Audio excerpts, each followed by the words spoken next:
Welcome, everyone, to the Utah League of Cities and Towns Economic Impact of COVID-19 Town Hall. Thanks for joining us on yet another Monday afternoon for this conversation. I'm Cameron Deal, the Executive Director of the League of Cities and Towns, and we have two tremendous guests who we are privileged to hear from today, starting first with Senator Mitt Romney, who has been a regular guest of our Town Hall series over the last few months. Senator Romney, thank you very much for joining us again today. Thank you, Cameron. Good to be with you. Well, we're thrilled to have you because it seems like every time I open Politico or read an article about what's happening in DC, there's a new update or a new change in the negotiations around what has been dubbed the fourth stimulus, even though in actuality it's the fifth bill or even beyond that, but nevertheless, the quote-unquote fourth stimulus. So what can you tell us about the current status of the negotiations between the United States Senate, the United States House of Representatives, and the White House around this bill? Well, let me give you an update as to where things are right now. It's a bit uncertain given the president's executive order. Those orders he forecasted last week, but carrying them out, I'm sure, has changed the dynamic somewhat. I just don't know exactly how. I know in the discussions that have been underway in the past week or two that there's been a sense of frustration on our side. I remember one of the Republican senators said, they're acting irrationally. And I said to myself, when someone is acting irrationally, it only means that you don't understand their real reasons. And sometimes it's hard to figure out exactly what it is that Chuck Schumer and Nancy Pelosi want to have happen. One person said, maybe they don't want a deal at all. Maybe they don't want to see the economy come back. Maybe they want to see people have a difficult time so that the blame is placed on Republicans and on President Trump. And this is kind of a political ploy, which is, hey, if we can't get everything we want, well, we're not going to do anything at all. That's one read. The other is that we're just far apart because we have a different point of view on a number of the key issues. But let me tell you sort of where things stand as of today. I had a call this morning with Secretary Mnuchin and Chief Mark Meadows as they described to the Republican senators sort of the state of affairs, and we asked our various questions of them. The current state is that the Democrat leadership has walked away from the discussions.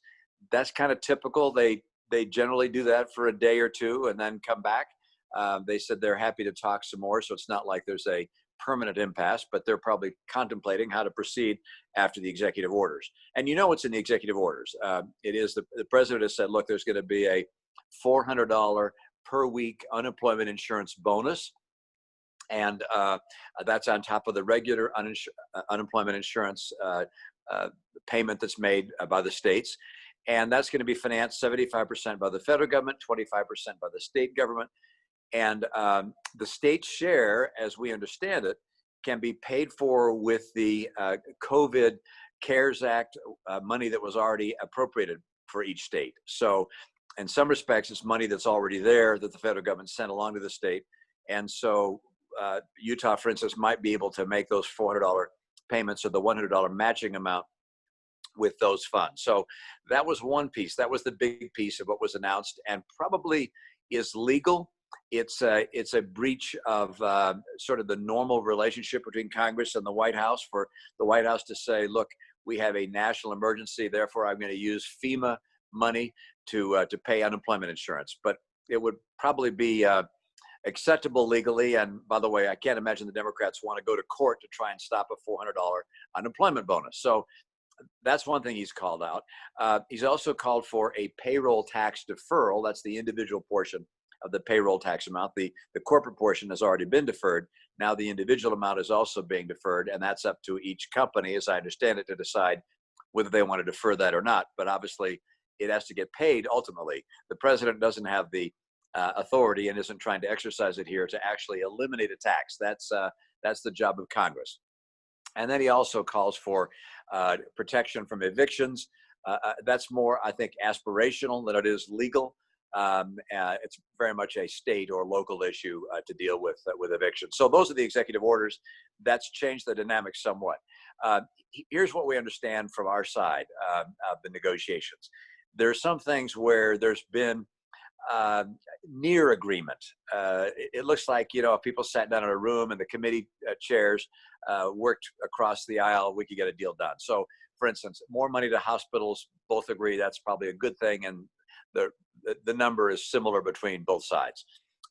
More money for testing and vaccine development and manufacture, again, pretty close. Rental assistance for people who don't have the capacity to meet their rent payments. There's also general agreement on that. The idea of a direct payment of $1,200 per adult and $500 per child for people making $75,000 a year or less, or a household income of $150 a year or less. There's also agreement on that. So that's a big, that's a big point of movement. And on the PPP loan, a very critical program for many of our small businesses. We'll probably see an adjustment to that, but it will be extended, most likely, where there will be, for businesses with 300 employees and less, they'll be able to get an additional PPP loan, but only if their revenues have dropped by 35% this year.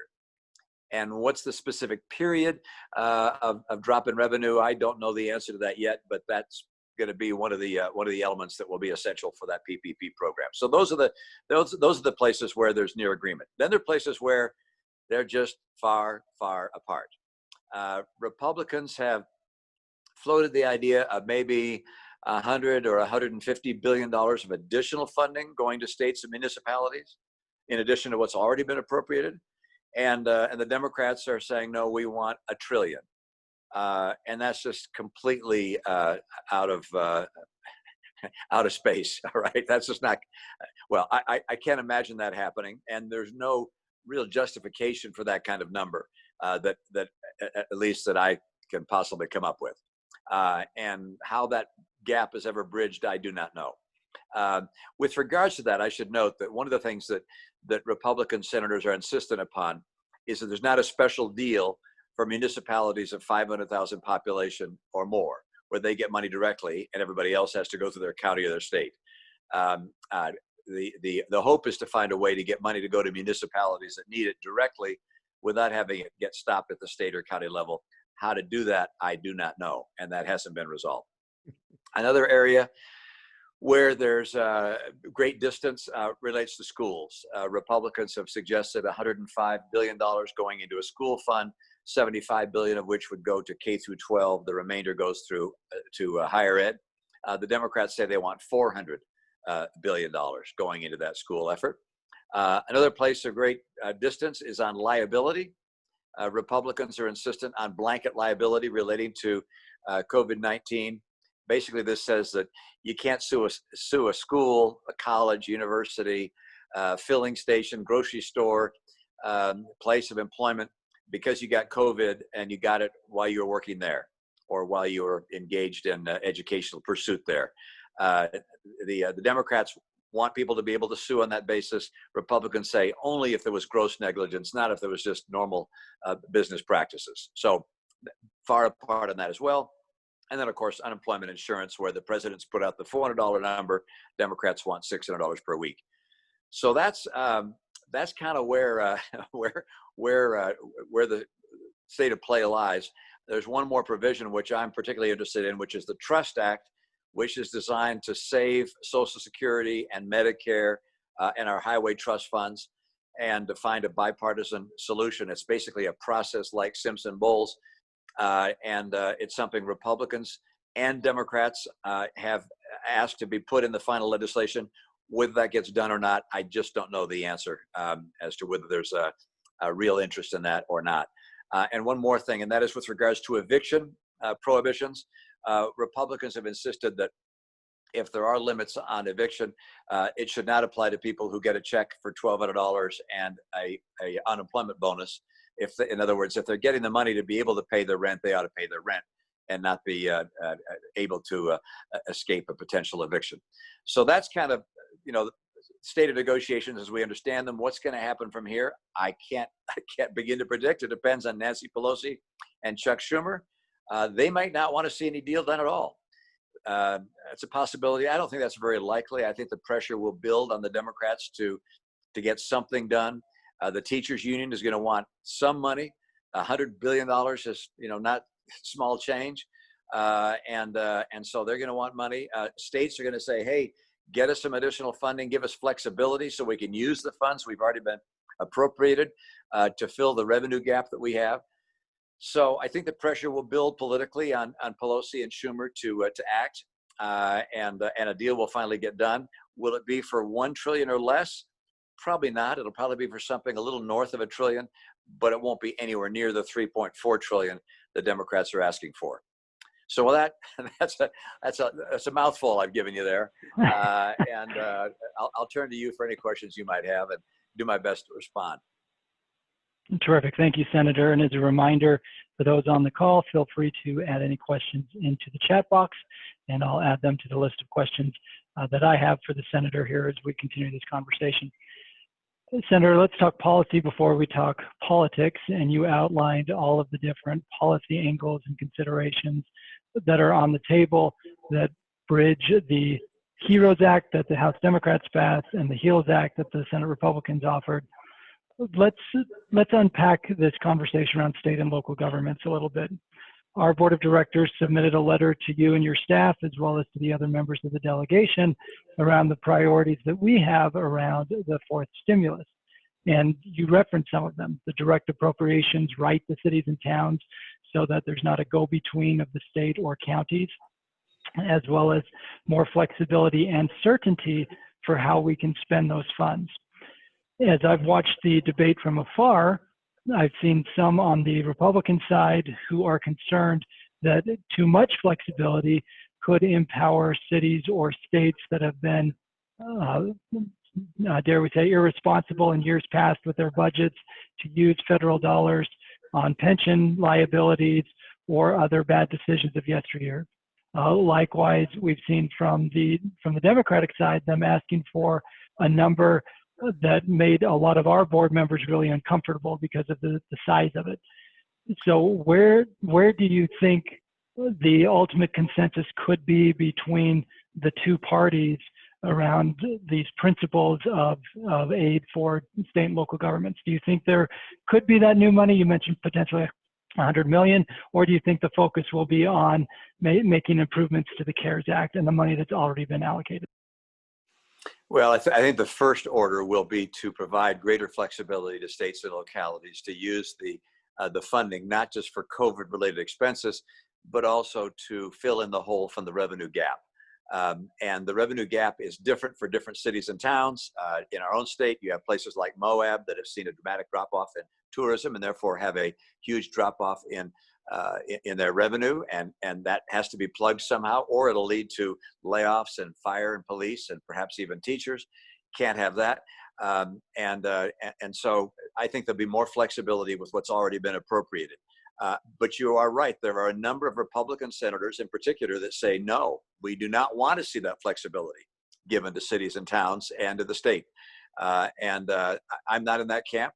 I think we should give that flexibility. And the idea that, let's say a state had its revenues drop by $20 billion. All right, this will be a big state. Its revenues would drop by $20 billion. If we were to allow them to use, let's say, $2 or $3 billion that would be their allocated share of what's been appropriated, if we were to allow them to use that money, they're certainly not going to use it to pay off their pension liabilities. They're going to use it to try and fill the gap they've got with police, fire, public safety, and education, and Medicaid. So I don't buy the argument that helping states fill their revenue hole is going to mean they're going to use that money to do long-term investments in their pension plan. I mean, they'll use it to fill the hole and to prevent layoffs. That's, I think we'll probably see more flexibility given to cities, towns, and the states to use the money to fill the revenue gap. But I can't, say that with 100% certainty. One of the challenges in getting money directly to cities and towns, as opposed to going through counties or through the state, is that it's really hard to determine who needs it and who doesn't. because you have some cities and towns who are actually doing better during these COVID times. I know that's not a long list, but there are some who are doing better. There's some that are doing about the same, and there's some that have a huge revenue gap. And for the federal government to find that out is pretty difficult. And I think what's more likely to happen would be legislation that says, for instance, any new money appropriated has to be split 75% to the state, 25% to cities and municipalities. Some kind of a division of that nature, and the state would then be tasked with figuring out which cities and towns, which counties would get how much money. But even that's going to be hard to figure out. So I don't think Washington is going to be making a direct appropriation to every city and town in America. I don't think it has the capacity to figure that out. I think it will send the money to the state and expect the state to figure out how to pass it along and to whom to pass it along. But I believe it'll come with flexibility. A fun fact for you, Senator, there are more than 19,000 cities, towns, and villages in the United States, 249 of which are here in Utah. And that's been one of the discussions we've had within the National League of Cities, is that there's not really a system set up at the federal level to directly allocate money to each of those 19,000 plus. And so one idea that's been floated within the National League of Cities has been what you just described: give the money to the state, but with direct instruction for how the money would then be passed through to those local governments. So you don't have a situation that we've seen around the country where the state will hold on to the money and not share it with those local governments. We're fortunate in Utah that we have a very collaborative relationship with the legislature, and so the legislature has proactively shared those CARES Act dollars with cities and towns. We have 2 counties that receive direct appropriations based on the population they're in, and we've worked hard with them to get them to share dollars with the cities within those 2 counties. And so I'm glad to hear that, with at least within the Republican caucus in the Senate, that there's a willingness to get rid of that arbitrary threshold of 500,000, because that has caused complications in Utah as well as around the country. Yeah. Well, we call it the New York rule. Which is this was something to be able to give money directly to the boroughs in New York, and to avoid giving money to Governor Cuomo in New York State. At least that's how some of us see it, and it obviously created a real mess across the country, as other places had to deal with the disparate treatment given to cities and towns in counties which had population over 500,000. So I don't think you'll see that in the next act. But the funny thing is, I know where we Republicans stand, but I know we have to give certain stuff up to get things that we want, and of course vice versa. And if the 500,000 rule allows us to save $100 billion, we'd probably agree to that. If it only allows us to save $1 billion, we'd say no, not going to pay that. So it's it's hard to know how that negotiation will end up. This is how the sausage gets made, right? To quote the musical Hamilton. I get a daily email from the National League of Cities, and every email warns that every piece of this is moving, and it's all on the negotiation table right now.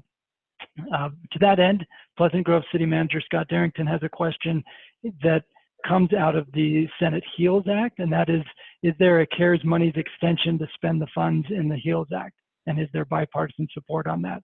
Because right now, under the CARES Act, you have to spend it by December 30th. And at least you and some of your colleagues have said, let's revisit that December 30th date. Yes, in the Republican HEALS Act proposal, the deadline was extended to the end of a state's fiscal year and 90 days beyond that.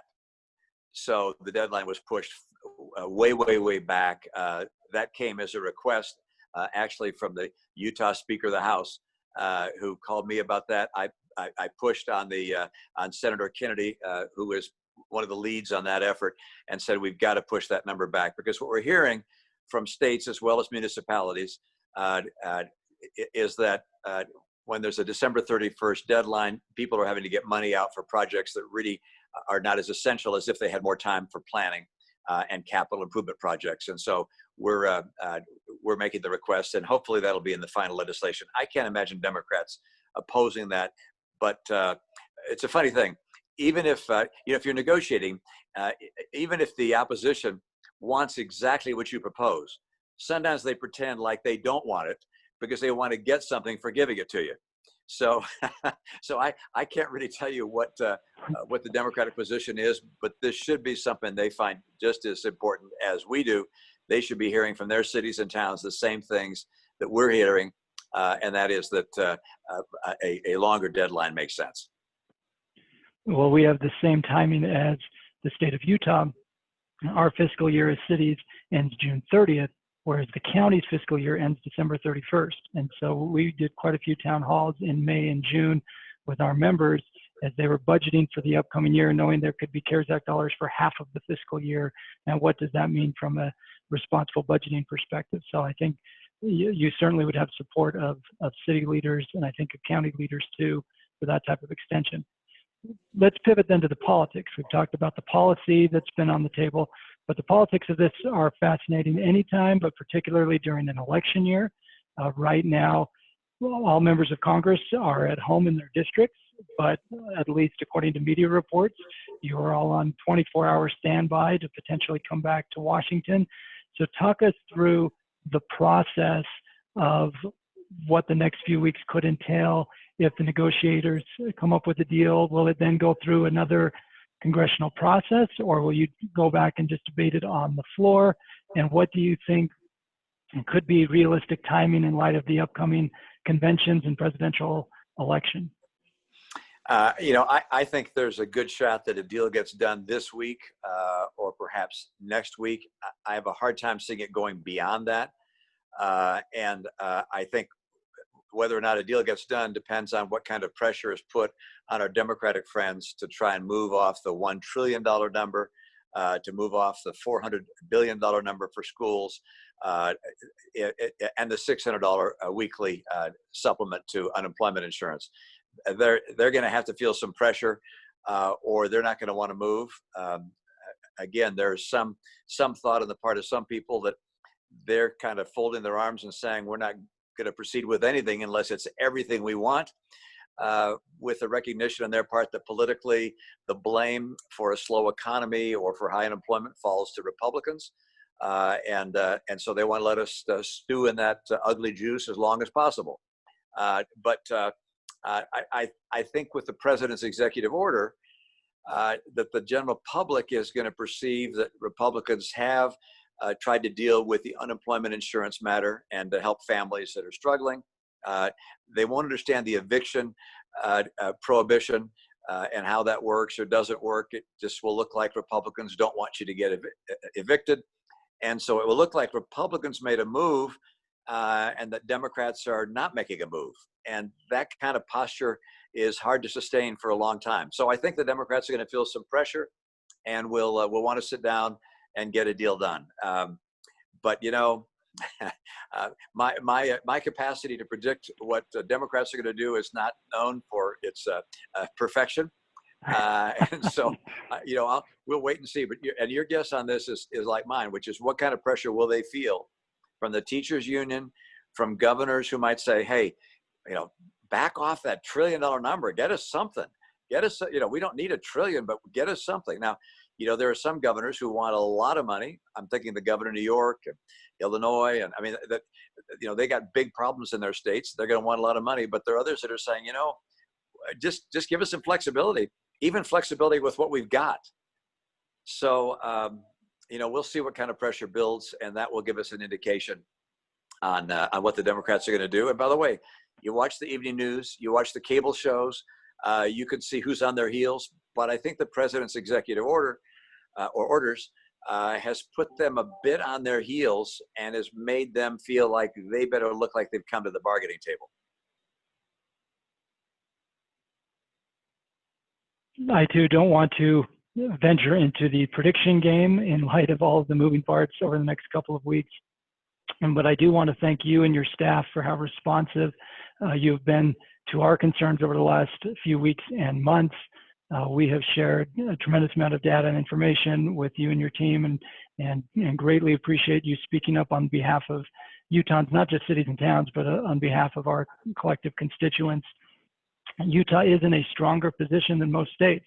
And that's in part why our board of directors did not take a position on the size of the HEROES Act or even the size of the HEALS Act.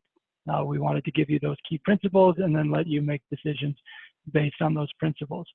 In light of that, is there anything else that you or your team needs to hear from city leaders in the next few days? Probably not in the next few days, but over the next few weeks, we're anxious to know what the top concerns are for leaders of our various municipalities. And having that come along to Adam Gardner, who's here in Salt Lake, or Kelsey Berg, who's with me in DC, who really keep the closest pulse on what's happening in our state, would be helpful. I get to introduce legislation to try and move the process along and to try and make changes that work for our various communities. And knowing what your concerns are is what drives the legislation I propose. And the legislative process is a slow and frustrating one. If you've ever spent any time in business, well, you can't believe it. If you spent time even at the state level, you'd find Washington difficult to understand. I mean, something as simple as the Navajo water bill, where we're providing modest funding. I think it's about less than $100 million to bring running water to the homes of Navajos in Utah, in exchange getting massive water rights from the Navajo Nation for the state of Utah. This is something every senator has agreed to, Republican and Democrat. It passed unanimously, but now we're waiting for the House to move along on it. Do you know it's been worked on for some 20 years?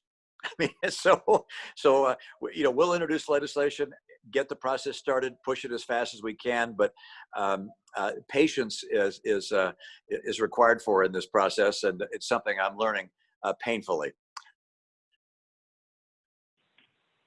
Well, thank you for your patience and for your leadership. Not a day goes by that we don't see an article of you trying to find common ground with both the Republicans and the Democrats in DC and trying to break the impasse. So thank you for your leadership on this issue, and thank you for joining us today to give us this very valuable update.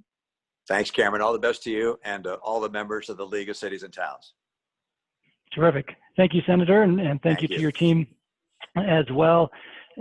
As we transition now to talk to the Utah State Treasurer, Dave Damschen, Nick, I'm going to quickly share my screen because I think we have some critical information here that I will get to in more detail after we speak with the Treasurer. So here we go. Hot off the presses from the Kim C. Gardner Policy Institute is Utah's economic forecast, and this is influencing some of the conversation with our congressional delegation because it demonstrates the relative strength that Utah is in compared to other states. So stay tuned. I'll come back to this document. We got it at the end of last week, which is why I'll be playing the role of the analyst of the Gardner Policy Institute to walk you through this, and then we'll share this document in our follow-up email. So with that, I want to thank Utah State Treasurer Dave Damschen for joining us to talk about potential state responses to COVID-19, because the state has seen, just like our cities and towns have, an economic impact from COVID. And one of the tools that the state has used in the past has been transportation bonding and debt financing. And we thought it was important, as the state is having this conversation, for you as the local leaders to understand the big picture. And for that, Treasurer Damschen, I thank you for joining us today, and we'll give you the floor to give us that big picture perspective. Thanks, Cameron. I appreciate it. It's great to be with you and your membership. I want to thank you all for what you're doing. The vast majority of the heavy lifting and serving our common constituents is happening out there at the local level, and I appreciate all that you do, both at the league and among your membership. Before I jump into debt and infrastructure finance, I wanted to mention one other thing that's of pretty critical importance to pretty much every one in your membership, and that is the Public Treasurer's Investment Fund. We haven't been out there talking about that much, but I would be remiss if I didn't take this opportunity just to let your membership know a couple things. This crisis, as I think we all understand now, is very different in its anatomy from the last crisis. It's a liquidity shock, first and foremost. It's not a demand shock as we experienced back in 2008.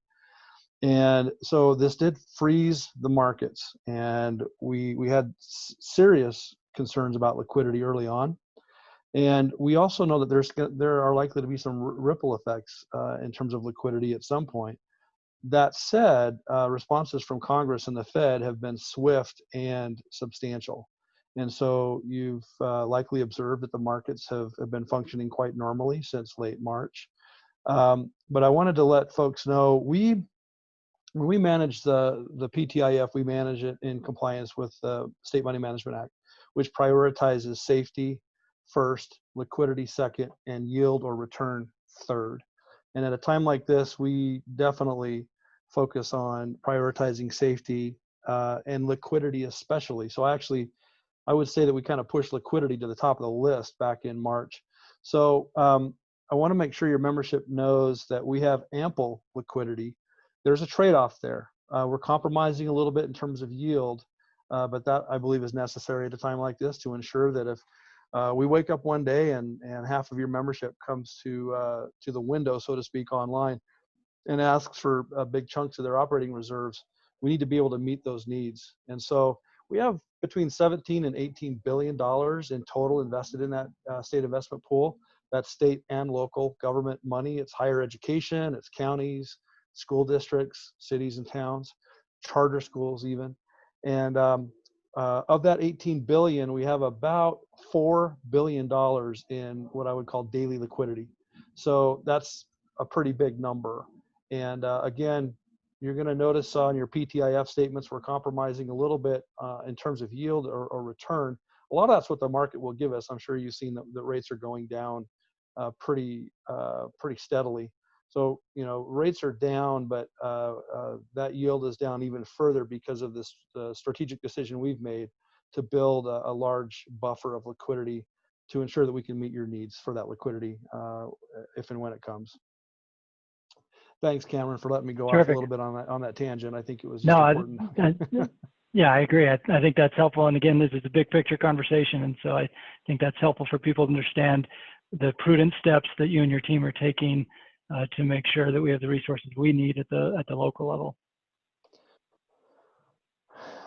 Hopefully you can see my screen now. Is that coming up for everyone? Okay, good. I'll try to move quickly. Are we still okay with about 15 minutes, Cameron, or do we need to cut it shorter than that? Yep, 15 minutes is perfect. Okay, great. So I just want to give you a quick overview and an update on the state's debt position and a little bit of the anatomy of that current debt position. Our total debt at present, we have 2.7 billion in general obligation debt, just over 282 million in state building ownership authority lease revenue debt. Total debt just over 3 billion. We have a constitutional debt limit. You can see that it's just shy of 7 billion. That debt limit is 1.5% of the taxable value of all property in the state. So where are we right now? You can see we're at about 41%. So the lease revenue debt is not a constitutional debt obligation. We throw it in there because the rating agencies look at total tax supported debt, and they relate that to. They actually look beyond this constitutional debt limit, and they look at affordability measures of debt, affordability ratios, and I'll talk about those here in a second. Cameron alluded to this a little bit ago. What you see on top, the icing on top of the cake there, the light blue, that's the most recent bond issue. That represents one of the one of the arrows in the quiver of economic crisis response for the legislature. So we had remaining in terms of authorized debt in statute about $500 million. And my understanding was it was the legislature's intent to let the prison project be completed mostly with pay-go funding or just appropriated cash, and that there was some potential for maybe a issuance of small transaction to issue bonds to finish off the project towards the end. So we had remaining authorization we did not intend to use. We also had some highway authorization that we intended to use, but we intended to use later. But what happened here is we went to market. Normally it takes us about 90 days to get to the market. But again, because of this liquidity shock and because the legislature had to move quickly to do some serious shuffling on the budget, we got this transaction done in 7 weeks. I think we might have set a record there. And so we issued about $500 million in bonds, so that now we're funding these infrastructure projects, prison and highways, with bond proceeds instead of pay-go cash or appropriated funds in the budget. So it gives the legislature some very much needed flexibility in this crisis scenario. Another way of looking at the state's current outstanding debt structure is how much of it is the prison, how much of it is highway. Historically, the competition for debt capacity has been these two, and I'll talk in a minute about how that competition is expanding as we go forward in time. And obviously, highways are the vast majority and have been. Typically, buildings are a very, very small slice of the pie, so to speak. But of course, the prison project is larger than the average building project. Exactly, that's what I was going to say. So the prison's unique. And another thing I want to mention, this is important to understand, when we issue general obligation debt, we don't go longer than 15 years on highways. And that's one of the cornerstones of our AAA bond rating. Many states, when they issue bonds for highway infrastructure, will go 30 years. So we amortize the debt in half the time. That's one of the main reasons we have a AAA bond rating. Likewise, if we do building construction with general obligation debt, as you probably know, school infrastructure typically gets financed out 30 or 35 years, maybe even longer. When the state uses general obligation bonds to do buildings, we rarely exceed 7 years. Now on the prison, we let ourselves go a little bit longer, 8, 9 years. We've done a couple of prison transactions, but we amortize building debt very, very short. And you can see that on this graph. The prison debt's going away at a very, very healthy clip. So even though we just added another $500 million in outstanding debt, we're actually retiring about $350 million in principal each year because of our rapid amortization. Now, limitations on our use of debt, primarily in the Constitution, a couple of things in statute. I mentioned the constitutional debt limit at 1.5% of the taxable value of all property in the state. In terms of the length of term amortization, I mentioned that we go 15 years on highways. Constitutionally, we can't go more than 20 years on anything at this point. There was an op-ed written recently suggesting that the state should consider what are called century bonds, amortizing out 100 years. That's problematic on a number of levels. Number one, there's not a good economic rationale for doing that at this time. You might think, well, interest rates are low, borrow longer. You still, when you borrow longer, and especially out 100 years, you add significantly to the cost of infrastructure, and you send a signal to the rating agencies that perhaps you lack the capability to amortize that debt on the short term as you always have. Listed a couple of things here in terms of statutory limits. Of course, those are easy to, I hate to use the word circumvent, but work around for the legislature since they are statutory. They rarely have much impact on what we do. And the other primary limiting factor for me is we need to make sure that we keep the state's AAA bond rating, and I want to talk about that a little bit more. Number one, it's a lot easier for us to access capital. That's the second bullet point I'm jumping down to. We issued bonds, this $500 million transaction that we did that transaction at a time when it was actually difficult, if not inadvisable or impossible, for some lower rated issuers to even get into the market and to issue bonds at all. And so one of the primary advantages of a AAA bond rating is access to capital, even in times of economic distress. Obviously, when you have the highest rating available in the marketplace, cost of capital is a primary advantage as well. When we borrow as cheaply as can be borrowed in the tax exempt municipal bond market. That $500 million transaction that we did had a true interest cost of 1.156%. That was a 15-year financing, about a 7 or 8 year average life on it. It's pretty unusual to borrow 15-year money for 1.156%. I think we set a record there. Of course, we take what the market can give us, but that gives you some indication exactly how disjointed, how dislocated this market is. That capital Mr. is Treasurer, can actually, I ask you just a quick follow-up question on that about the AAA bond rating? How Yeah. many states in the country have this coveted AAA bond rating? Usually when we talk about it, we talk about the states that are rated AAA by all three primary rating agencies, S&P Global, Moody's, and Fitch. Some states, some bond issuers can have split ratings where you're like AAA with one agency and AA with another. So we're rated AAA by all three rating agencies and always have been. And so we only compare ourselves with other states that are so-called AAA by all three, okay? So before this crisis, there were 12, and I believe there are now 10 or 11, right? Because this the economic distress is starting to knock weaker states down a notch or two. So we are in a pretty exclusive club, being rated AAA by all three rating agencies. You might be aware, or perhaps not, that we have provision in the state's constitution that allows the state to guarantee the bonds of school districts. And when we do that, school districts receive the very same AAA bond rating that the state itself has. And so that saves school districts untold millions of dollars. And then we also have a program that allows us to enhance the debt of certain charter schools. And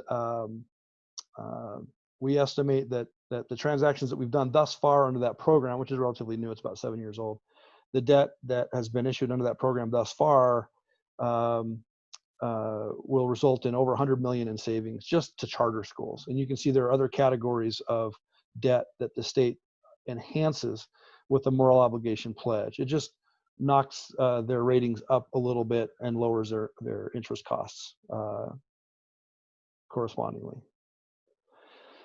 Just a little bit more detail on that May bond issue that I mentioned. Our proceeds were just over 500 million. That true interest cost, as I mentioned, 1.156%.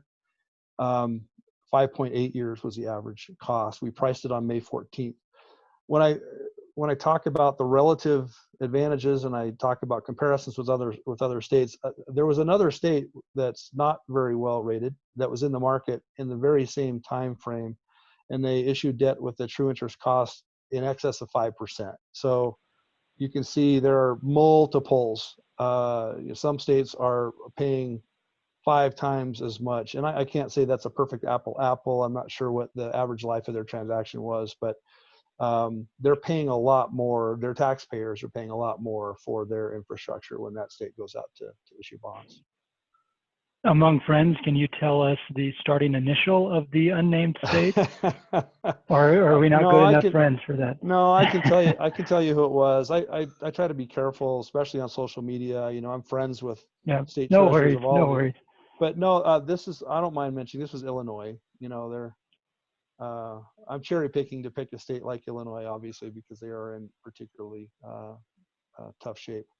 This is and part of the reason I brought it up is Illinois has also been one of the states and the cities within Illinois that has drawn the scrutiny of Congress around the state and local aid and the potential for its stimulus. So it's just interesting about how these pieces fit together. Mm-hmm.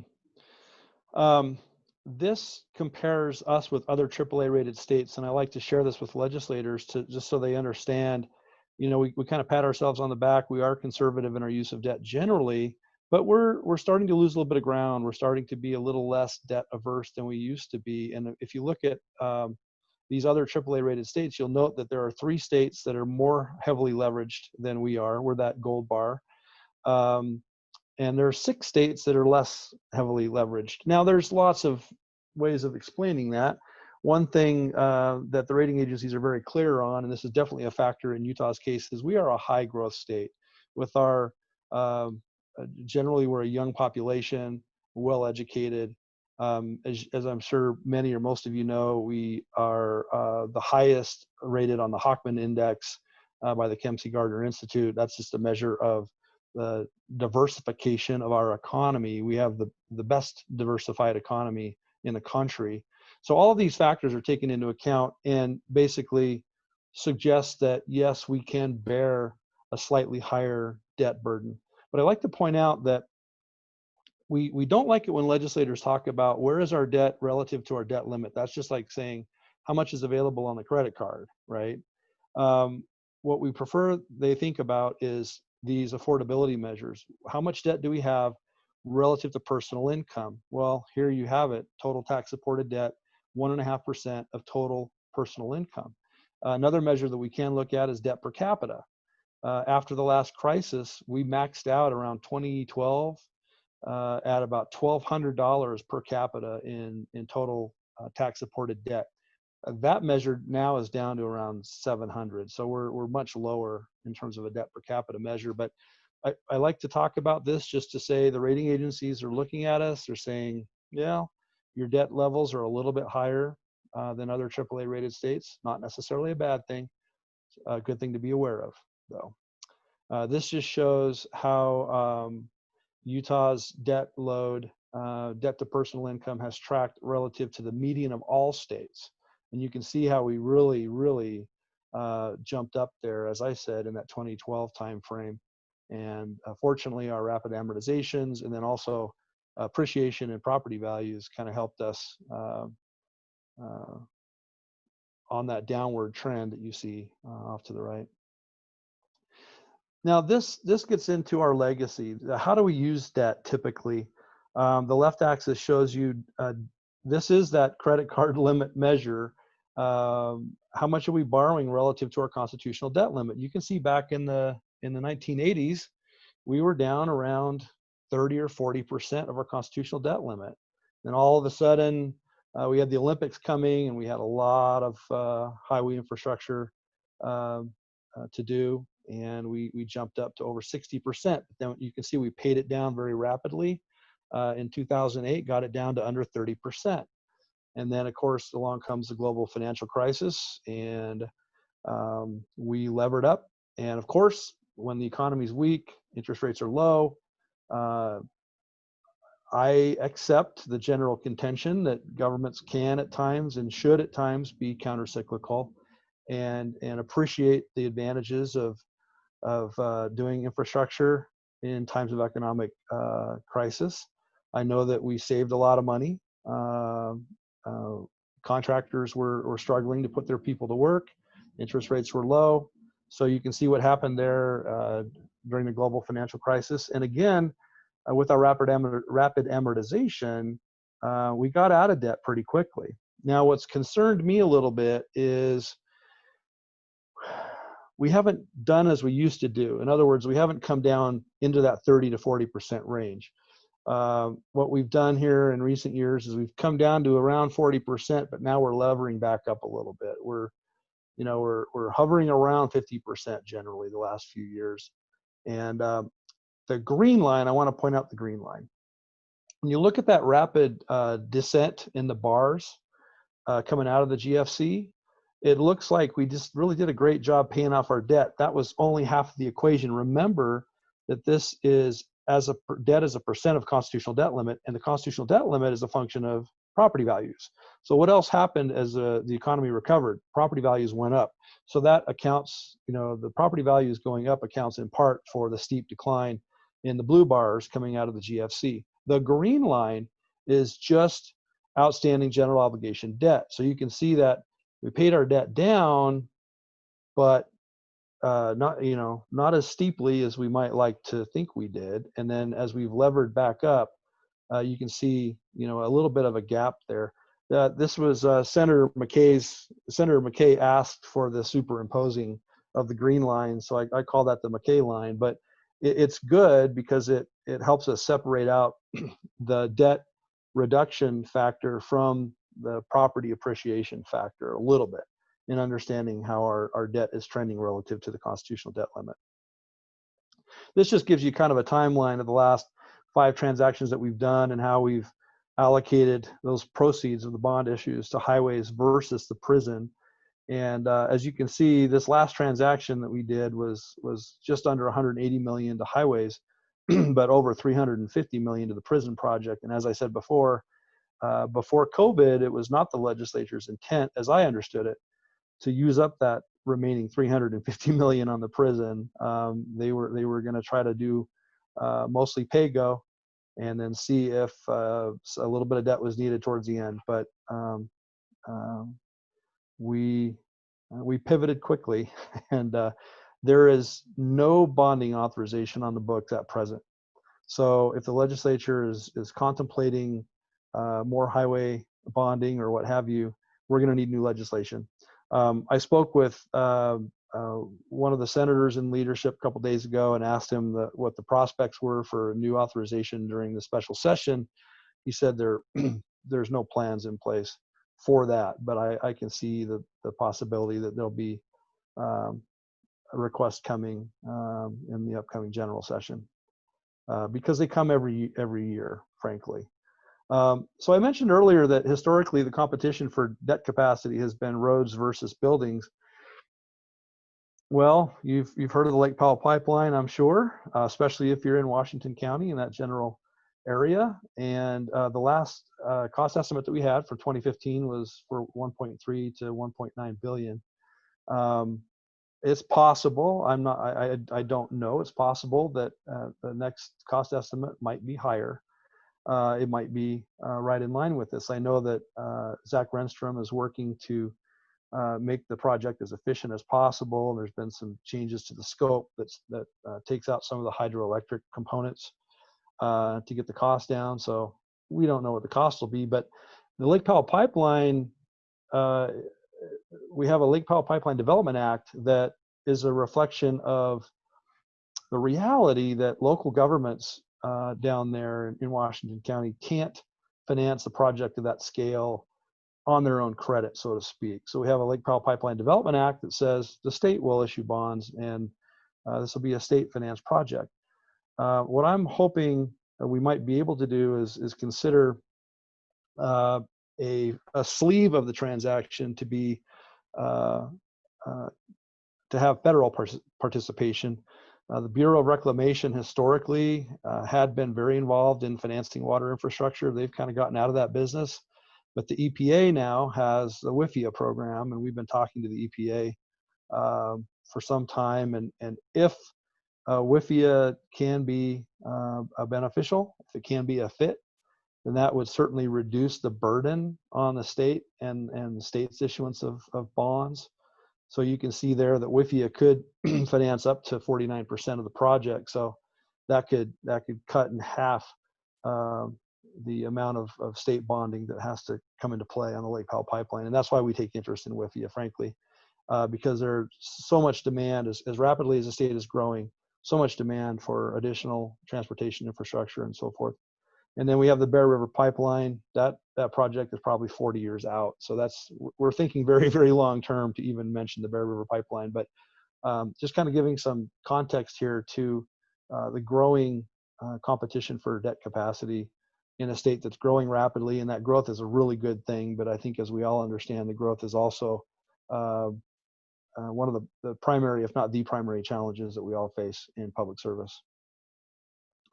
And with that, I'm happy to take any questions. Cameron? It's terrific. Well, thank you, Mr. Treasurer. And if you have any questions, feel free to post them in the chat box.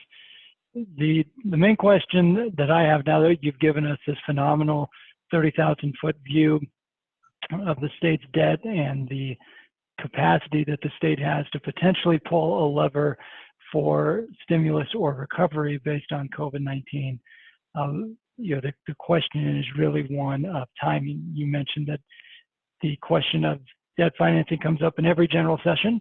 We're hearing the same thing you are, that there's been serious consideration all summer of using bonding as a tool to provide some flexibility and some stimulus, but that at least as of now, your state colleagues on the floor above you at the Capitol are not yet ready to pull that trigger. What considerations what considerations are you looking at from Treasurer's perspective about potentially using debt financing as a stimulus tool or a recovery tool at the state level? Well, needless to say, if you look at it in terms of, if you agree with the Keynesian notion that we should be countercyclical, we should look for opportunities in crisis. I'm not saying that I agree with that entirely or not. I would say I agree with it, at least in part. The depth and the severity of this crisis is quite significant, and interest rates now are quite a bit lower than they were in 2009, 10, 11, and 12 when we issued, the last time we issued substantial quantities of debt year in and year out. So the case is there. We're under or around 50% of our debt limit. There's capacity.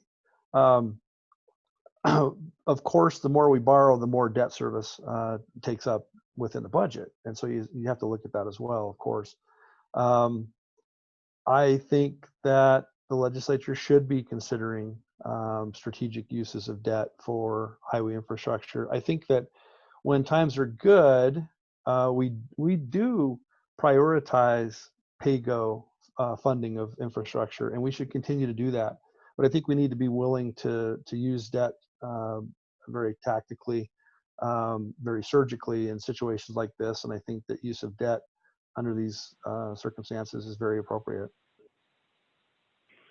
Terrific. Well, thank you very much for this information, and we will distribute this PowerPoint presentation in our follow-up email to those of you on the call, as well as to the overall membership. So, Mr. Treasurer Damschen, thank you very much for joining us on the town hall today. My pleasure. Thanks for having me. It's good to be with you today. Terrific. Well, thank you. And the last thing before we split is I promised you that I would come back to the recent analysis from the Gardner Policy Institute about how COVID-19 has changed Utah's economic forecast, because it does overlap with both the federal discussion over what sort of direct assistance the federal government should provide to the state of Utah as well as to local governments, and is also influencing this conversation around whether or not to debt finance infrastructure and use bonding as either a stimulant or a recovery tool. Again, we'll share this full brief with you in the follow-up email, but there's some really interesting data that they released in recent days. The key findings you can see here on the first page is that really COVID-19 has had a mixed impact on the economy. From a sales tax perspective, when you look at the bottom right of taxable retail sales, they even acknowledge that the most surprising part of this information is that the June forecast was actually higher than the initial 2020 forecast in February for statewide retail sales. Within the document, they break that down to say that really what we've seen has been a shift of retail sales tax dollars. So certain economies are doing, or certain retailers are doing business at a much higher clip than they previously projected, while others have been hurt. But the overall amount in the aggregate for the state of Utah is stronger than expected. So then what does that mean for local governments? And the answer is it depends. It depends on your local economy and your local retail base. And so this is the sort of information that state and federal policymakers are looking at as they're making decisions over whether or not to enter into state bonds or around the potential federal assistance in the fourth stimulus. The other interesting aspect from this report is around housing growth. The housing industry has actually been impacted less than anticipated in COVID, unlike the Great Recession that we saw a decade or so ago. So for example, I have pulled up the page here that has that change in taxable retail sales as well as the residential construction. In February, there was the expectation of a potential decline in residential construction of 5.8% due to the slower employment and demographic growth and unsustainable high rates of multifamily construction because of the record highs in growth in 2019.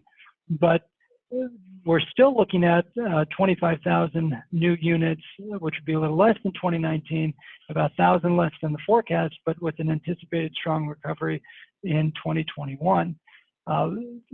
So we will share this with you because it's interesting to take a look at the information ranging from the median sales price of homes to the value of non-residential construction in Utah, as well as those sales tax numbers. And this will be influencing those policymakers and will be helpful for you. We will follow up in future town halls about the specific impacts at the city level as we continue to collect that data.